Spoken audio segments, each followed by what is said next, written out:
गणपती बाप्पा मोरया. नमस्कार मित्रांनो, स्वागत आहे तुमचं सायन्सवाला दादा या आपल्या युट्यूब चॅनलवरती. आपण बघत होतो 2026 मधला बोर्ड एक्झामिनेशनच्या पेपरवरती डिस्कशन करत होतो. आज आपण बघत आहोत science 1 chapter number 4 effect of electric current.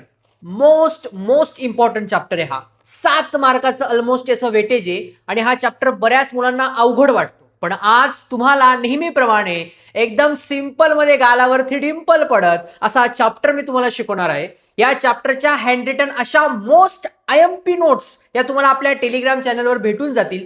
Previous year क्वेश्चनची PDF भेटून जाईल. जेवढा स्टडी मटेरियल आहे, जो IMP आहे, तो तुम्हाला या चॅप्टरच्या शेवटी कुठे भेटेल हे मी तुम्हाला सांगणार आहे. व्हिडिओ शेवटपर्यंत बघा. एक वन शॉट रिव्हिजन करूया. चला बघूया chapter number 4 effect of electric current. पूर्ण आपण शक्यतो आहे ना IMP टॉपिक्स जे मोस्टली पेपरला येणार आहेत ना त्याच टॉपिकवर जास्त डिस्कशन करू. फार वास्ट खूप मोठं सेशन नाही होणार. थोडक्यात आणि कामाचं बोललो आपण. चला, heating effect of electric current important topic आहे पोरांनो हा. 2-3 मार्क्सची डेफिनेशन 2 मार्क्सची डेफिनेशन येऊ शकते याची. When a resistor. बरं, याच्या अगोदर ना मी तुम्हाला एक बेसिक गोष्ट सांगून देतो. करंट काय म्हणजे चॅप्टरचा बेसिक आपल्याला समजेल. Current rate of flow of electron. इलेक्ट्रॉनचा फ्लो, जे काही छोटे छोटे इलेक्ट्रॉन आहे ते एका रेषेत फ्लो होणे म्हणजे काय रे, करंट प्रोड्यूस होणे. काय होणे? करंट प्रोड्यूस होणे. एवढं लक्षात ठेवायचं तुम्हाला फक्त. करंट म्हणजे काय, चला घ्या. Heating effect of electric current. ज्यावेळेस इलेक्ट्रिक करंट पास होतो त्यावेळेस हिटिंग इफेक्ट काय होतो त्याचा? When a resistor is connected in electric circuit. आता जे इलेक्ट्रिकचं सर्किट आहे त्याच्यावर रेजिस्टर कनेक्ट असतो. रेजिस्टर म्हणजे काय? रेजिस्टर विरोधक. म्हणजे आता मला सांगा, जे इलेक्ट्रिक करंट जातंय ते स्पीडली जातंय, पण त्याला एक कंट्रोल करणारं कोणीतरी असायला हवं, जेणेकरून फास्ट खूप मोठ्या प्रमाणात इलेक्ट्रिक करंट नाही, जेवढं गरजेचं आहे ना तेवढंच इलेक्ट्रिक करंट पास व्हावं, त्याला विरोध दर्शवण्यासाठी असतो रेजिस्टर. हे रेजिस्टर कनेक्ट असतं इलेक्ट्रिक सर्किटमध्ये. Heat is produce in due to the current. ज्यावेळेस करंट प्रोड्यूस होते तेव्हा काय प्रोड्यूस होते? Heat. This is known as heating effect of current. म्हणजे when resistor is connected in electric circuit, जेव्हा इलेक्ट्रिक सर्किटमध्ये रेजिस्टर बसवलेला असतो, आता जे करंट पास होतोय त्याला कंट्रोल करतोय म्हणजे त्याला थांबवतोय. मग दोन लोक एकमेकांमध्ये फायटिंग करताय. तो येतोय, हा इकडून त्याला थांबवतोय, तो येतोय, हा याला थांबवतोय. मग यांच्यामध्ये काय हीट प्रोड्यूस होणार, हॉटनेस प्रोड्यूस होणार. म्हणजेच काय रे पोरांनो? Heating effect of current. सोपं आहे, चला घ्या. आता हिटिंग इफेक्ट ऑफ करंट कुठे कुठे? दोन एक्झाम्पल दिले तुम्हाला, हीटर आणि कुकर. आता a coil made up of an alloy nichrome. Alloy alloy metal non metal यांच्यापासून जे बनतं ते अलॉय. कोणाचं? नायक्रोमचं. जे यूज केलं जातं इलेक्ट्रिक हीटर किंवा कुकरमध्ये.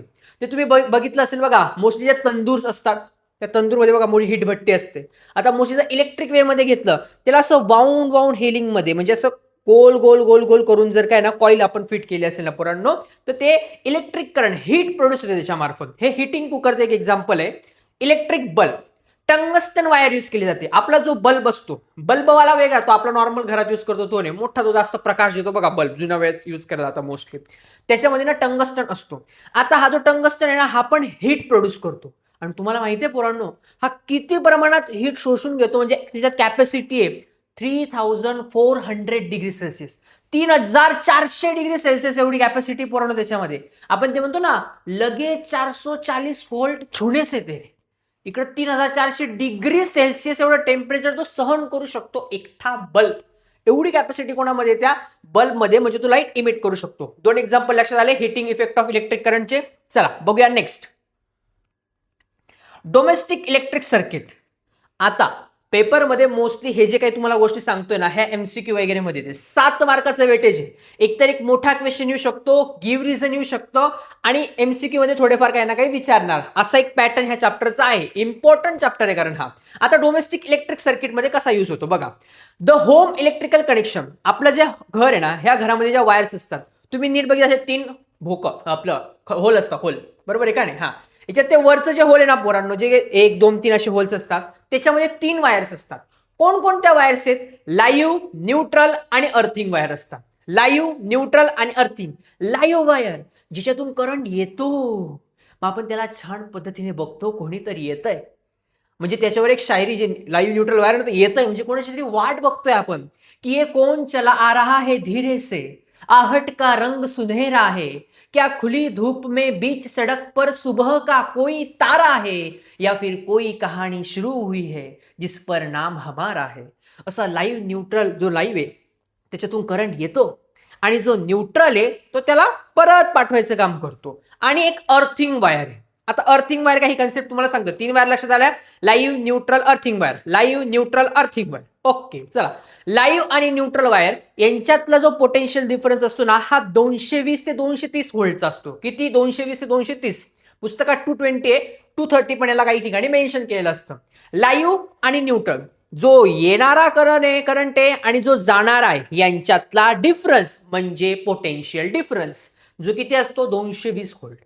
म्हणजे जर का तुम्ही त्या जे दोन होलचे जे होल्स असतात आपल्या घरामध्ये बोर्डमध्ये त्याच्यात जर का तुम्ही असे बोटं टाकले तर लगेच तुम्ही काय मरणार नाही. तिथे 220 volt. It's okay. Sometime it's very मोठा प्रॉब्लेम होऊ शकतो तुमच्यासाठी. असा तुम्हाला समजलं. लाईव्ह ब्राऊन कलरची वायर आहे, न्यूट्रल ब्ल्यू कलरची आहे आणि जी अर्थिंग वायर ती कोणती आहे? ग्रीन कलरची तुमची वायर आहे. आता अर्थिंग वायर काय? एक वायर जमिनीमध्ये तुम्हाला टाकलेली असते. तुम्ही जर का ऑब्झर्व केलं असेल ना मोस्टली घराच्या बाहेर, म्हणजे तुम्ही जस्ट पायरीवरून पाय टाकतात त्याच्या बाहेर राईट साईडला किंवा कुठल्या तरी लेफ्ट साईडला कोपऱ्यामध्ये ती वायर अशी टाकलेली असते. आपण स्टार्टिंग फेजमध्ये जेव्हा अर्थिंग करताना तेव्हा तिच्यात असं एक पाईप दिला असतो ज्यात पाणी टाकतात तुम्ही. असं थेंबे थेंबे पाणी टाकतात तुम्ही. हा, earthing wire is connected to the ground. ग्राउंडमध्ये ती वायर टाकलेली असते. कुठल्याही प्रकारचं शॉर्ट सर्किट मोठा प्रॉब्लेम नको व्हायला. एक्स्ट्राचा जो करंट आहे ना तो पूर्णपणे त्या अर्थिंग वायरमध्ये ओढला जातो. सेफ्टी पर्पजसाठी टाकली जाते अर्थिंग वायर. चला, आता अर्थिंग वायर टाकली का जाते याच्या मागचे कुठले कुठले पर्पज आहेत ते आता आपण बघूया. आता काही सेफ्टी डिव्हाइसेस तुम्हाला सांगितलेले. आता कुठल्याही प्रकारचं घरात शॉर्ट सर्किट ओव्हरलोडिंग होऊ नये हे नक्की काय हे तुम्हाला मी सांगणार आहे. पण हे होऊ नये याच्यासाठी काय काय प्रिकॉशन्स घेतले जातात तुम्हाला ह्या डायग्राम्स दिल्या. बोर्ड एक्झामिनेशन मध्ये एकदा आलेले आहे. काही डायग्राम्स येतील आणि ह्या डायग्राम्स वरतून तुम्हाला त्याचे नावं किंवा त्याचे युजेस विचारतील. त्यामुळे डायग्राम मोस्ट IMP पोरांनो. बघा, मोस्टली बोर्डचा पेपर पॅटर्न असा असतो ना की त्याच्यात सगळं खूप जास्त थेअरी आणि रिटर्न करायलाच नाही येत. मोस्टली बऱ्याच वेळ असं पण झालेलं आहे ना की diagram based question, MCQ, flow charts याच्यावर बोर्ड जास्त प्रश्न विचारतो. म्हणजे तुम्हाला लॉजिकल किती गोष्टी अंडरस्टँड झाल्या आहेत ना यासाठी. बघा, एक वेळेस थेअरी आली ना तर तुम्ही काही पण रट्टा मारून लिहू पण शकतात रे. पण जर कशा डायग्राम बेस आलेत ना ते तुम्हाला लक्षात असणं, जागेवरती तोच शब्द येणं इम्पॉर्टंट आहे. आता ही जी डायग्राम दिसते फर्स्ट डायग्राम मध्ये ते आहे फ्यूज. फ्यूज काय? एक्सेस अमाऊंट ऑफ करंट येतं ना त्याला तो कमी करण्याचं, रोखण्याचं काम करतो फ्यूज. सेकंड मध्ये आहे तुमचा MCB. काय रे पोरांनो? MCB, miniature circuit breaker. Miniature circuit breaker, MCB. आता हा काय काम करतो? जेव्हा सडनली मोठ्या प्रमाणावर करंट इन्क्रीज होतं तेव्हा तो काय होतो? स्विच ओपन करतो आणि करंटला स्टॉप करतो. तुम्ही ऐकलं असेल कधी कधी आपल्या घरामध्ये अचानक लाईट येते, लाईट जाते आणि एका टायमाला ट्रिप होतं घरात. तुम्ही ऐकलं असेल बघा, घराच्या दरवाज्यावरतीच बसवलेला असतो एंट्री दरवाजाला. आपण म्हणतो अरे ट्रिप झाले, चला ते परत वर करतो आपण. म्हणजे काय? एक्सेसिव्ह अमाऊंट ऑफ मध्ये करंट खेचला गेले किंवा आल्या गेलेलं असतं ना त्यावेळेस होतो पोरांनो आपण वापर करतो MCBचा, मिनिएचर सर्किट ब्रेकर. लक्षात राहील? चल्लो रे चल्लो. आता आहे short circuit. Short circuit important आहे. Short circuit, overloading most IMP topics आहेत ह्या चॅप्टर मधून. चला, शॉर्ट सर्किट केव्हा होतं? शॉर्ट सर्किट हे ऑकर होतं केव्हा? जेव्हा लाईव्ह आणि न्यूट्रल वायर ह्या टच इच अदर. जेव्हा लाईव्ह वायर, न्यूट्रल वायर एकमेकांच्या संपर्कात येतात. जगाचा नियम आहे ज्यावेळेस दोन गोष्टी एकत्र येतात तेव्हा काहीतरी केल्याने काहीतरी होतं. दोन लाईव्ह वायर आणि न्यूट्रल वायर ह्या जर का एकत्र आल्या तर काय होणार? शॉर्ट सर्किट होणार. बरं, का असं होतं? अशा सिच्युएशन मध्ये जेव्हा लाईव्ह आणि न्यूट्रल वायर ह्या एकमेकांच्या कॉन्टॅक्ट मध्ये येतात, in such a situation resistance of circuit become less. जे रेजिस्टन्स आहे, म्हणजे रेजिस्टन्स म्हणजे काय रे पोरांनो? थांबवतो करंटला. हा काय? तर लेस होऊन जाते त्याची capacity. Now according to the Ohm's law, Ohm's law काय म्हणतो? करंट हे इनव्हर्सली प्रोपोर्शनल आहे रेजिस्टन्सच्या. म्हणजे काय? जर रेजिस्टन्स वाढला तर करंट कमी, जर रेजिस्टन्स कमी झाला तर करंट वाढेल. आता रेजिस्टन्स व्हेरी लेस म्हणजे कमी झाला म्हणजे करंट काय होईल पोरांनो? मोठ्या प्रमाणावरती वाढेल. The decrease value of resistance म्हणजे रेजिस्टन्स जर कमी होतो त्यामुळे wire become hot. Wire hot होते कारण खूप जास्त प्रमाणात करंट प्रोड्यूस होतोय. स्पार्क व्हायला सुरुवात होते म्हणजे तो ज्युल हिटिंग इफेक्ट ज्याला आपण म्हणतो, हिट प्रोड्यूस होणे. आता ह्या गोष्टी तुमच्या लक्षात राहतील. शॉर्ट सर्किट विसरणार नाही पोरांनो. हा, चलो. यानंतर आहे ओव्हरलोडिंग. लोडिंग, ओव्हरची लोडिंग. आता ओव्हरलोडिंग काय? मोस्टली पोरांनो तुम्ही बऱ्याच वेळा बघितलं असेल बघा, मोस्टली ऑफिसेस असतात किंवा बऱ्याच ठिकाणी की एक डिव्हाइस आहे आणि त्याला बरेच साऱ्या पिन्स त्यांनी खोचले बघा, तुम्हाला दिसतंय डायग्राम्स तुम्हाला दिसत असेल की बऱ्याच साऱ्या त्याच्यावरती अडॅप्टर्स वगैरे स्विच लावलेले आहेत तुम्हाला. मला सांगा आता कॅपॅसिटी वाढली ना, किती घेणार? द्यायची भीती त्याची कॅपॅसिटी आहे ना, कारण हा तो खेचतोच आहे. मग प्रॉब्लेम येणार ओव्हरलोडिंगचा. कसा येणार ते आपण बघू. मेनी टाइम्स खूप वेळा पोरांनो समर सीझन मध्ये, हॉट सीझन, गरमीचा सीझन आहे पोरांनो. मग या गरमीच्या सीझन मध्ये मोठ्या प्रमाणावर इलेक्ट्रिक करंटचा यूज करतो आपण. नॉर्मली होम मध्ये तुम्ही घरात ऑब्झर्व केला असेल ना, उन्हाळ्यामध्ये बघा आपण फॅन, फ्रीज मोठ्या प्रमाणावर असा वापर चालतो. तुफान कार्यक्रम चालतो, एसीबीसीचा बी कार्यक्रम चालतो. मग होम लाइटिंग असेल, फॅन्स असतील, एअर कंडिशनर असेल, याचा मोठ्या प्रमाणावर वापर होतो. म्हणजे याचा रिझल्ट काय? जर एवढ्या गोष्टी तुम्ही एक साथ वापरताय म्हणजे तेवढं करंट पण तुम्ही काय घ्यायचं काम करताय, एक्सेसिव्ह करंट पास होतं. मग आता हे जे करंट पास होतं अशा वेळी पोरांनो रिझल्ट काय होतो? ज्या वायर आहे ह्या खूप गरम होतात. वायर काय होतात? गरम. आणि जर का या वायरच्या आजूबाजूला इन्फ्लामेबल म्हणजे जे हीट पकडू शकेल असं जर का मटेरियल असेल, जसं की वूड, क्लॉथ, प्लास्टिक असं जर का असेल तर पटक्यात कार्यक्रम होईल, डायरेक्ट ओव्हरलोडिंग म्हणजे स्फोट. तुम्ही मोस्टली मोठ्या मोठ्या काही कंपन्या असतात त्याच्यामध्ये असं ऐकलं, तिथे ना पहिलेपासूनच आहे ना काही गोष्टींची ऍक्टिव्हिटी घेतली जाते की अचानक पद्धतीने फायर एक्सटिंग्विशर किंवा कसा वापर करायचा वगैरे या गोष्टी सांगितल्या जातात की हीट लागू शकते, इलेक्ट्रिक करंटचा मोठा वापर केला जातो. याला म्हणायचं ओव्हरलोडिंग. काय म्हणणार पोरांनो तुम्ही? ओव्हरलोडिंग. डेफिनेशन तसं काय नाही, बट एक कन्सेप्ट आहे ती लक्षात ठेवायची, फक्त ओव्हरलोडिंगची काय तुम्हाला सांगता आली पाहिजे.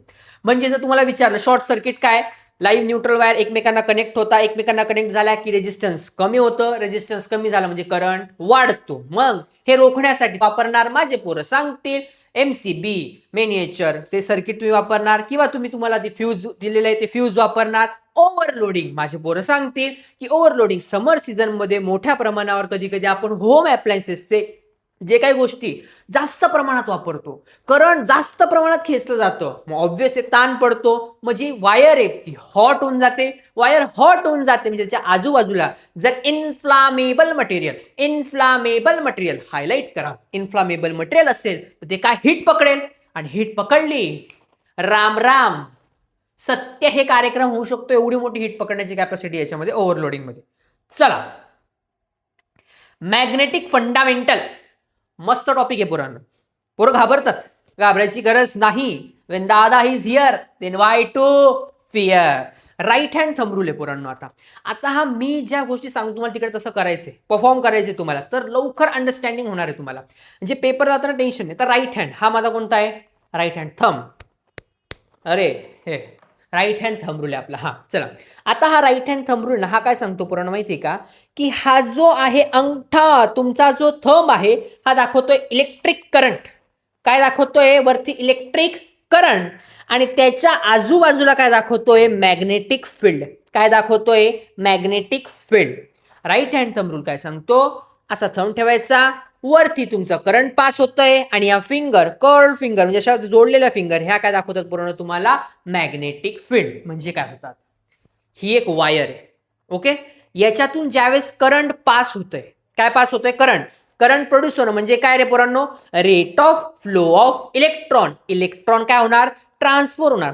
इलेक्ट्रॉन ज्यावेळेस याच्यातून ट्रान्सफर होत आहे याच्या आजूबाजूला मॅग्नेटिक फील्ड, चुंबक तयार होतो. म्हणजे काय रे पोरांनो? मॅग्नेटिक फील्ड त्याच्या आजूबाजूला तयार होते असं त्यांनी म्हटलेलं आहे. आता कसं होतं, काय होतं ना, हा पेपरला येणार ना, पाठ करणार ना. पाठ करायची गरज नाही, माझ्या मताने झालंय तुम्हाला. सिंपल आहे. Solenoid IMP most important. तुम्ही म्हणणार सर सगळंच सांगता दादा तू मोस्ट IMP. मग मी पहिलेच बोललो होतो ह्या चॅप्टरमधून अशाच गोष्टी उचलल्या ज्या IMP आहे, मोस्ट IMP. तुम्हाला प्रत्येक गोष्टीची नोट्स करायची गरज आहे का इथे? नाही. सगळ्या हँड रिटन नोट्स आपल्या टेलिग्राम चॅनलवरती फ्री ऑफ कॉस्ट अवेलेबल आहे, तिथून तुम्ही डाउनलोड करू शकता. जास्तीत जास्त मुलांना शेअर करा. हा चला, सॉलिनॉइड काय? When copper with resistive coating is bound in a chain loop. एक कॉपर वायर आहे पोरांनो, हा, विथ रेजिस्टन्स म्हणजे त्याच्यामध्ये कुठल्याही प्रकारचा करंट पास होईल का? नाही, त्याच्यामधून नाही होणार असं त्याचं म्हणणं आहे. ओके, आता is a wound in chain loop, अशा चेन लूप मध्ये तो घेतलाय. म्हणजे एखादी वायर घ्या, वायर, हा, आता ही वायर आहे, कॉपरची आपली वायर आहे. हिला आपण लूप फॉर्मॅटमध्ये म्हणजे अशा लूप फॉर्मॅटमध्ये गोल गोल गोल गोल गोल गोल राणी काय पाहिजे, काय काय असतं ते, गोल गोल राणी क्या चाहिए पैसा चाहिए, नाही, हा, असे काय वाउंड गोल गोल गोल गोल गोल गोल असे काय होणार पोरांनो, ते वाउंड चेन लूप मध्ये तयार करणार. याला म्हणायचं सॉलिनॉइड. एक कॉपर वायर ज्याला रेजिस्टिव्ह कोटिंग आहे, ही वाउंड इन चेन लूप मध्ये घ्यायचं, त्याला म्हणायचं तुम्ही सॉलिनॉइड म्हणायचं. वेन करंट, जेव्हा याच्यामधून करंट पास होईल तेव्हा त्याच्या आजूबाजूला काय प्रोड्यूस होईल? Magnetic field. माझ्या पोरांना ही गोष्ट समजलेली आहे, जेव्हा करंट पास होतो तेव्हा त्याच्या आजूबाजूला काय प्रोड्यूस होतो? मॅग्नेटिक फील्ड प्रोड्यूस होते.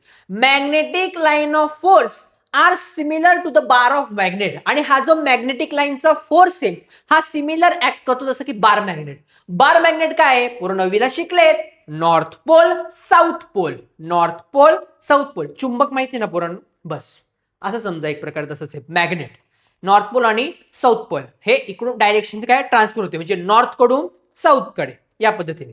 चलो, आता सॉलिनॉइड काय तुम्हाला समजलेलं असेल पोरांनो, आय होप सो. याच्यात कुठल्याही प्रकारचा तुम्हाला डाऊट नाहीये. Fleming left hand rule, IMP बबडी, most IMP. Left hand rule, right hand rule, left hand rule, right hand rule, येणार IMP क्वेश्चन्स आहे. कसं आता लेफ्ट हँड रूल आणि राईट हँड रूलचा काय विषय?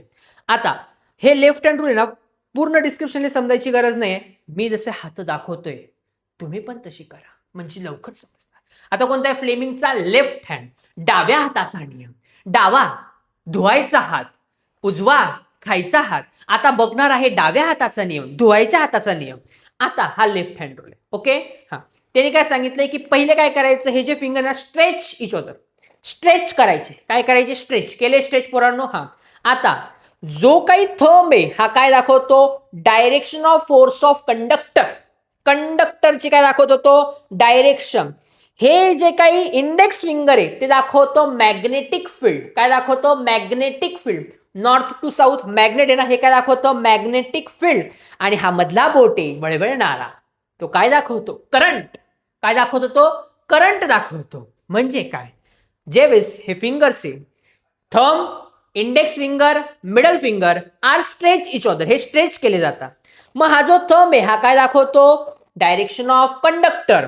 Index direction of magnetic field. मधला वळवळणारा बोट काय दाखवतो? करंट. जो वळवळतं ते करंट. समजलंय पोरांनो? बस सिंपल आहे, एवढं लक्षात ठेवायचं. आणि हे विचारलं जाईल, रिमेंबर खाली एक नोट दिलेली बघा तुम्हाला, मी इकडेच, हा, ही नोट दिसते तुम्हाला. हा, रिमेंबर काय सांगितलंय? Use left hand rule for induce current. Current induce होण्यासाठी लेफ्ट हँडचा वापर केला गेलेला आहे, एवढं लक्षात ठेवायचं. चलो, लेफ्ट हँड साठी टेन्शन नाही. आता रे आता बारी आली आहे इलेक्ट्रिक मोटर. हे डेंजर कार्यक्रम आहे. बरेच पोरं याला घाबरतात, मोस्टली घाबरत पण नाही. अरे काय घाबरायचं, काही ना काही तर लिहायचंय ना आपल्याला. कन्सेप्ट क्लिअर करणार इलेक्ट्रिक मोटरची, ते पण वन शॉट मध्ये, सिंपल मध्ये तुम्हाला सांगणार आहे, विदाऊट टाइमपास करत. चला, इलेक्ट्रिक मोटर IMP पोरांनो हा येतो. इलेक्ट्रिक मोटर, इलेक्ट्रिक जनरेटर वरती क्वेश्चन्स येतात बोर्ड एक्झामला. चला, डिव्हाइस विच, एक असं डिव्हाइस जे कन्व्हर्ट करतं electrical energy into mechanical energy is called as electric motor. पहिली गोष्ट क्लिअर आलेली आहे. इलेक्ट्रिक एनर्जीचं कन्व्हर्जन मेकॅनिकल एनर्जी मध्ये करतो त्याला म्हणायचं इलेक्ट्रिक मोटर. नंतर इट वर्क्स ऑन, कुठल्या प्रिन्सिपलवर हा वर्क होतोय? Current carrying conductor. जो करंट आहे तो कॅरी करतो कुठून? Conductor. Place in magnetic field. कुठे? Magnetic field. आता electric motor it work on principle, तो कुठल्या प्रिन्सिपलवर वर्क होतोय? Current carrying conductor place in magnetic field वरती. हा याचा प्रिन्सिपल वरती वर्क होतोय. दोन गोष्टी तुम्हाला आता लक्षात ठेवायच्या. याचं कन्स्ट्रक्शन मोस्ट IMP कन्स्ट्रक्शन आहे. नीट डायग्राम बघायचे आणि त्यावरतून तुम्ही पण गोष्टी आता समजायच्या. बघा, construction, rectangular loop of copper wire with resistive coating. Rectangular loop दिसतोय पूर्ण तुम्हाला, नॉर्थ साऊथ जे दोन डब्बे दिसत आहेत त्याचा काय रेक्टँग्युलर लूप आहे. With resistive coating. Resistance coating म्हणजे त्याच्यामधून करंट पास होईल का? नाही होणार. Place between north to south pole. पहिला पॉइंट. दुसरा, branches A B and C D are perpendicular to the magnetic field. A B C D तुम्हाला दिसतंय मध्ये नॉर्थ पोल साऊथ पोलच्या मध्ये, हे परपेंडिक्युलर आहे कोणाला? मॅग्नेटिक फील्डला. कोणाला रे पोरांनो? मॅग्नेटिक फील्डला. Third point, the two end of loop, जे एंड लूपचे हे कनेक्टेड कशाला आहे? एक्स आणि वाय या हाल्व्स आहे. आता हे बघा गोल्डन कलर दिसतोय पोरांनो तुम्हाला स्प्लिट रिंगचा. हा, हे काय? एक्स आणि Y half of split ring. The two half X and Y are insulated on inner side attach to axle. आता हे एक्स आणि वाय हे कोणाला अटॅच केले पोरांनो? इंटरनल मधल्या एक्सेलला. कोणाला अटॅच केले? इंटरनल मधल्या एक्सेलला. There outer conducting surface touch to stationary carbon brushes. आणि जो आउटर भाग आहे हा दोन कार्बन ब्रशेसला अटॅच केला गेलेला आहे. आता मी एकदा नीट सांगितलंय, तुम्हाला समजलं असेल, थोडा व्हिडिओ रिपीट करा. हे कन्स्ट्रक्शन आहे, फक्त डायग्राम मध्ये काय दिलेलं आहे एवढंच तुम्हाला सांगायचंय. कार्बन ब्रशेस कशाला म्हणता? स्प्लिटरिंग नक्की काय? North to south pole rectangular loop आहे, एबीसीडी वगैरे ह्या गोष्टी. एबीसीडी हा परपेंडिक्युलर कोणाला आहे? मॅग्नेटिक फील्ड आहे. ह्या गोष्टी सांगायच्या आहेत. चलो नेक्स्ट. आता महत्वाची गोष्ट, याच्यामध्ये पोरांनो कन्फ्युजन होतं ना की इलेक्ट्रिक मोटर कोणती, इलेक्ट्रिक जनरेटर कोणतं.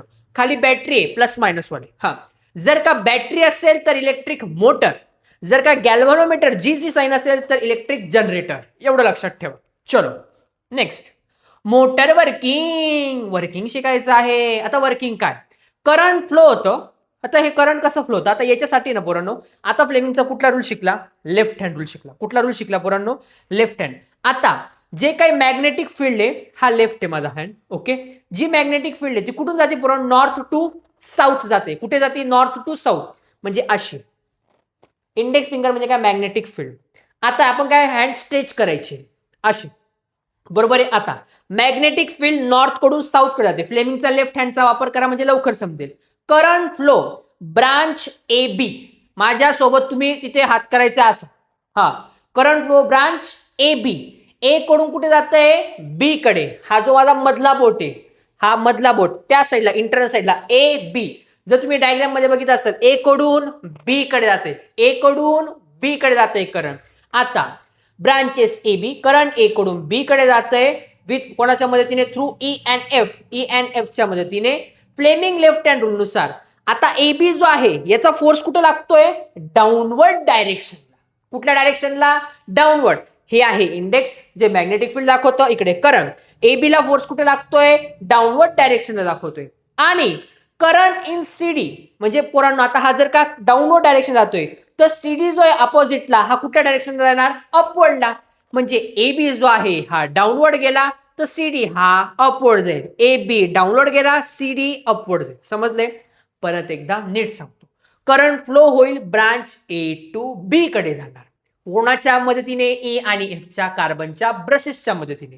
फ्लेमिंगच्या लेफ्ट हँडचा जर का वापर केला तर ए बी वरती डाऊनवर्ड फोर्स लागतो. जर ए बी खाली जाईल तर ऑब्व्हियसली सीडी काय होईल? अप जाईल. सिंपल आहे.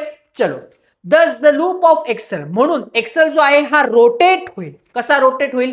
Anti clockwise. कसा रोटेट होईल रे पोरांनो? अँटी क्लॉकवाईज म्हणजे असा रोटेट होईल, अँटी म्हणजे असा रोटेट होईल, उलटा असं. दुसऱ्या फेज मध्ये बघूया. आता आफ्टर हाफ रोटेशन, आता ए आणि इकडे ए बी इकडे सीडी, आता हाफ रोटेशन झालंय. म्हणजे आता ए बी सीडीच्या जागेवर गेलेला आहे आणि सीडी ए बीच्या जागेवर राहिला, असं हाफ रोटेशन झालेलं आहे. इथे काय होतं पोरांनो? जे काही स्प्लिट रिंग आहे एक्स आणि वाय ह्या स्वॅप होता, ह्या अल्टरनेट बदलतात. कोणासोबत? एक्स हा एफ सोबत, वाय हा ई सोबत बदलतो. म्हणून जो करंटचा लूप आहे हा रिव्हर्स होऊन जातो. पहिले ए बी सी डी असा जात होता, आता डी सी बी ए म्हणजे उलटा करंटचा फ्लो होईल. म्हणजे फोर्स ऑन डीसी. आता डीसी या साईडला आहे ना, डीसी कुठला? आता डीसी ला कुठला फोर्स लागेल? डाऊनवर्ड लागेल. जर डीसी ला डाऊनवर्ड लागला तर एबी ला कोणता लागेल? अपवर्ड लागेल. व्हायसावर opposite.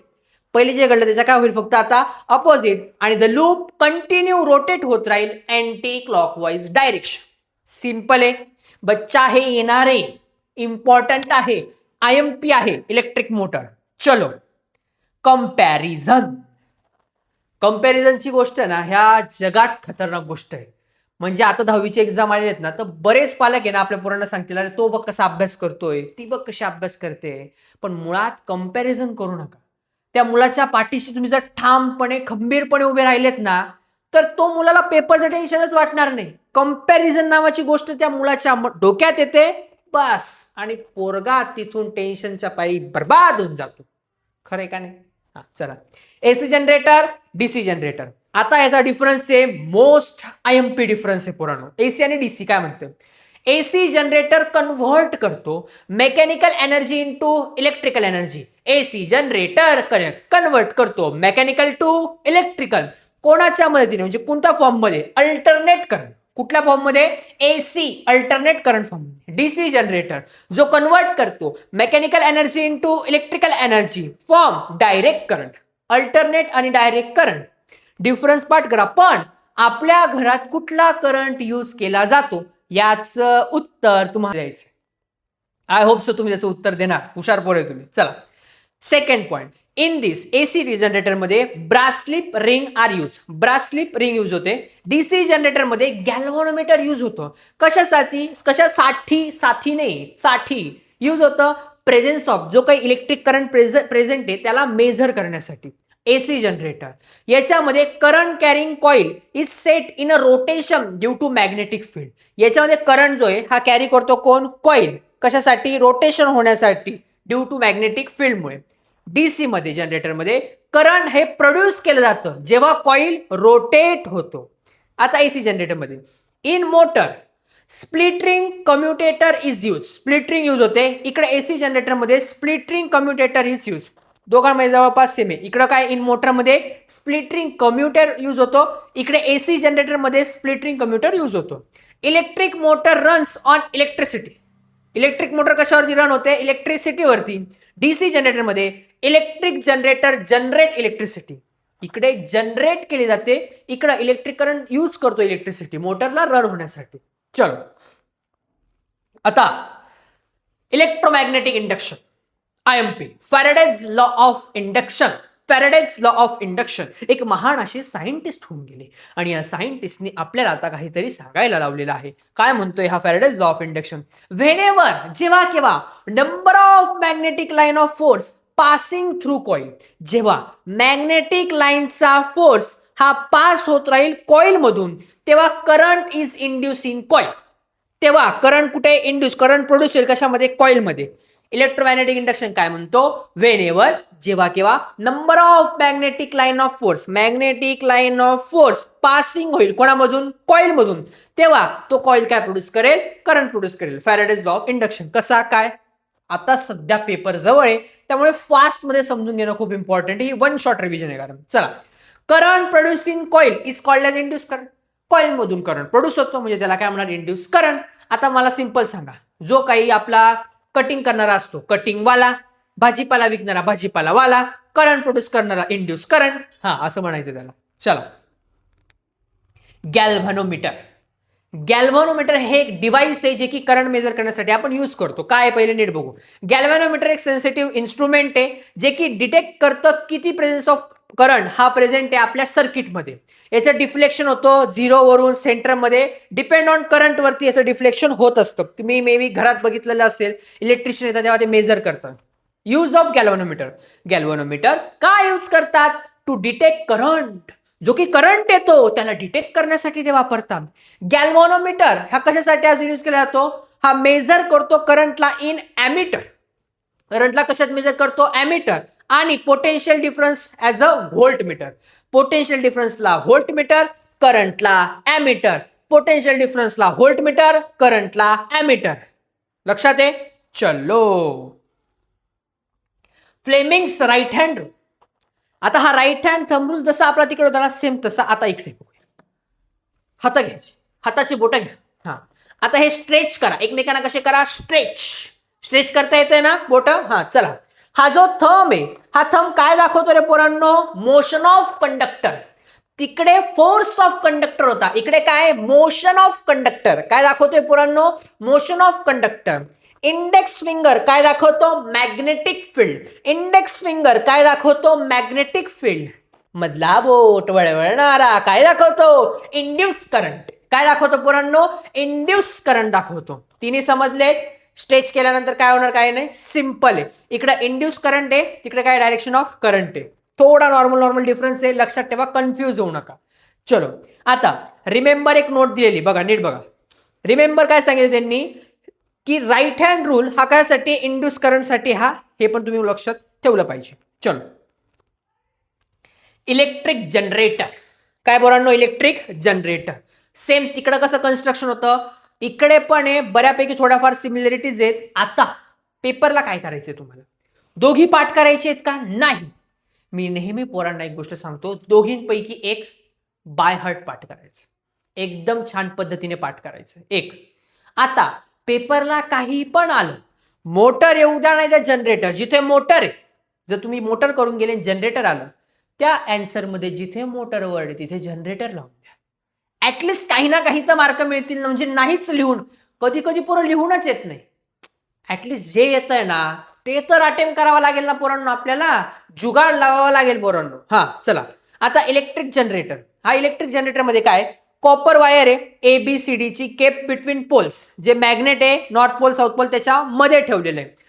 To end of coil are connected, कॉईलची जी एंड हे कशाला कनेक्टेड आहे, कंडक्टिंग रिंग्सला R1 आणि R2 ला, याला कनेक्टेड आहे विया कार्बन ब्रशेसच्या मदतीने. कोणाच्या मदतीने? कार्बन ब्रशेसच्या मदतीने. बोथ रिंग, ह्या ज्या दोन्ही रिंग आहेत पोरांनो, या फिक्स टू एक्सेल, जो काही एक्सेल आहे जो रोटेट होणार आहे त्याला काय फिक्स केलेलं आहे. But there are resistive coating, पण ह्या रिंगला काय रेजिस्टिव्ह कोटिंग आहे. रेजिस्टिव्ह म्हणजे याच्यामध्ये करंट होईल का, रिंग मध्ये नाही येणार. इन बिटवीन रिंग आणि एक्सेल मध्ये. Stationary carbon brushes, carbon brush कसे स्टेशनरी, म्हणजे ते कुठे मुवमेंट करणार आहे का नाही, स्टेशनरी एकाच जागेत थांबणार आहे. B1 आणि B2 हे काय कार्बनचे ब्रशेस आहे. आर कनेक्टेड टू द गॅल्व्हॅनोमीटर, कोणाला कनेक्टेड आहे, गॅल्व्हॅनोमीटरला. गॅल्व्हॅनोमीटर जे की प्रेझेन्स ऑफ करंट किती आहे हे मेजर करायचं काम करतो. चलो आता AC जनरेटर वर्किंग कसं होतं. आता बघा, रोटेट जेव्हा एक्सेल होतो, जो मधला जो बार आहे आपला, हा काय होणार, तिथला रोटेट होणार. एक्सेल तुम्ही बघा पुढचं टोक, हे ज्यावेळेस रोटेट होणार आहे तेव्हा AB गोज अप, AB कुठे जातो, अपला जातो. आणि जी DC ब्रांच आहे कुठे येते, डाऊनला जाते. कसं काय, फ्लेमिंगच्या राईट हँड रूल. कोणता रूल, फ्लेमिंगचा राईट हँड रूल. आता हा फ्लेमिंगचा राईट हँड रूल आहे. हे काय आहे, तुमचा मॅग्नेटिक फील्ड आहे. हा मधला बोट इंड्यूस करंट आहे, मधला बोट इंड्यूस करंट. हा काय, मोशन ऑन कंडक्टर. फोर्स कुठे लागतोय, मोशन कुठे होणार आहे, अपवर्ड साईडला. म्हणजे AB कुठे जाणार, अपवर्ड. जर AB अपवर्ड गेला तर DC कुठे येणार, डाऊनवर्डला येणार. कुठे येणार, डाऊनवर्डला येणार. मग आता ABCD हे कंटिन्यू कसे रोटेट होते, ABCD ABCD, म्हणजेच पोरांनो हे जाणार क्लॉकवाईज डायरेक्शन. कुठल्या डायरेक्शननी रोटेट होतंय, क्लॉकवाईज डायरेक्शननी रोटेट होतोय. अकॉर्डिंग टू द फ्लेमिंगचा राईट हँड रूल नुसार इलेक्ट्रिक करंट प्रोड्यूस होतं A कडून B कडे, C कडून D कडे. करंटचा फ्लो कसा आहे, A to B, B to C, C to D. In external circuit, external circuit मध्ये करंट कसा फ्लो होतं, B2 टू B1. बघा कार्बन ब्रशेस मध्ये कुठं फ्लो होणार, BT to B2 to B1 पहिल्या फेज मध्ये. आता नेक्स्ट फेज. आता माझ्या पोरांना एवढं गोष्ट लक्षात आलेली, पहिला फेजच्या अपोजिट आता दुसरा फेज असणार आहे. तुमचा आन्सर ऑलरेडी बनलेला आहे. बघा कसं, प्रत्येक हाफ रोटेशन झाल्यानंतर जी AB आहे त्याची जागा कोण घेतं, पहिले इकडे AB होता, इकडे CD होता, अपवर्ड डायरेक्शनला इकडे गेला, हा इकडे इकडून आला. आता AB ची जागा इकडे कोणी घेतली, CD ने, आणि CD ची जागा कोणी घेतली, आता AB ने घेतलेली. मग आता सेम परत एकदा फ्लेमिंगच्या राईट हँडचा रूल. आता परत CD कुठला फोर्स लागणार, अपवर्ड, AB ला downward.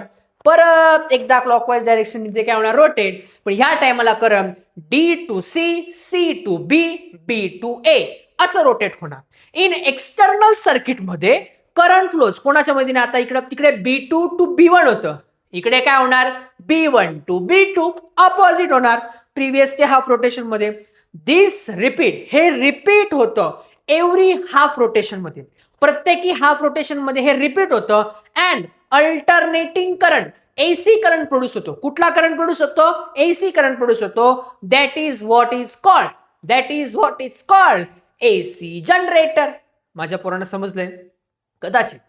Electric motor, electric generator थोडंसं हार्ड वाटत असेल. एक काम करायचं, डिफरन्स तरी ऍटलिस्ट करून जा तुम्ही. AC DCचा नाही, मोटरचा जनरेटरचा थोडाफार काही ना काही डिफरन्स काढा, ऍटलिस्ट तो करून जा. अपोजिट आहे दोघी, फार कन्फ्युज व्हायची गरज नाहीये, पण इम्पॉर्टंट आहे. 4 to 5 मार्क्स वेटेज याचा असू शकतो. एवढा मोठा क्वेश्चन आहे पोरांनो, हा मोठ्या मोठ्या क्वेश्चनसाठी हा क्वेश्चन येऊ शकतो. बरं, ह्या चॅप्टरचे जे काही गिव्ह रिझन्स आहे ते छान पाठ करा, किंवा ह्या चॅप्टरमधून तुम्हाला एमसीक्यू मोस्टली पडतील. त्यानंतर फ्लेमिंगचे लेफ्ट हँड राईट हँड, नुसता आपला राईट हँड रूल, ह्या गोष्टी तुम्हाला करायच्या आहेत. याचे जेवढे प्रिव्हियस इयर क्वेश्चन्स आहेत ना ते मोस्ट IMP, त्यांच्यामधूनच प्रश्न पडणार. मग ह्या प्रिव्हियस इयर क्वेश्चनची जी PDF आहे ही आपल्या सायन्सवाला दादा ह्या टेलिग्राम चॅनलवरती आहे, तिथून ती डाउनलोड करायची, मस्त अभ्यास करायचा. त्यानंतर ही पूर्ण हँड रिटन नोट्स आहे, हे तुम्हाला आता नोट करायची गरज नाही. वर्षभर तुम्ही नोट्स काढल्या नाही काढल्या टेन्शन घ्यायचं नाही. या पूर्ण हँड रिटन नोट्स 1 पेजवरती, एका पेजवरती तुम्हाला छान रिव्हिजन करायसाठी भेटणार आहे. त्या नोट्स तुम्हाला आपल्या टेलिग्राम चॅनलवरती भेटून जाणार. आता ह्या व्यतिरिक्त सुद्धा याच्यातून न्यूमेरिकल्स येणार का? रेअरली ह्यातून यायचे चान्सेस फार रेअर आहे की ह्या चॅप्टरमधून न्यूमेरिकल्स येणार. पण हो, हे जे थेरीचे टॉपिक्स मी तुम्हाला सांगतोय हे IMP टॉपिक्स आहेत.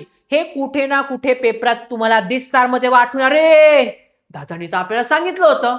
म्हणून जर तुम्ही हे पूर्ण व्हिडिओ बघत असताना माझ्या मागे रिपीट करत असाल ना, 100% पेपर इझी जाणार. 2026 बोर्ड एक्झामिनेशनला तुला चांगले मार्क्स मिळणार. कॉन्फिडन्स आहे रे मला. तू वर्षभर अभ्यास केला असेल नसेल, आता शेवटच्या दिवसात ना फाडून टाक. जेवढा जीव लावायचा तेवढा जीव लावून टाका. मी तुमच्या सोबत आहे. अजून कुठला स्टडी मटेरियल हवा आहे मला कमेंट करून सांगा, जेणेकरून मी तुम्हाला फ्री ऑफ कॉस्ट प्रोव्हाइड करू शकेल. आणि आपला हा व्हिडिओ आपल्या नोट्स तळागाळातल्या प्रत्येक मराठी पोरापर्यंत पोहोचू द्या, जेणेकरून त्याला अभ्यास करता येईल. ज्यांना वर्षभर क्लासेस लावता आलेत नाही, फ्री क्लासेस हवेत, तर ह्यासाठीच हे सेशन तुमच्यासाठी खास मी करतोय. त्यामुळे जास्तीत जास्त सपोर्ट असू द्या. भेटूयात पुढच्या व्हिडिओमध्ये. Thank you so much.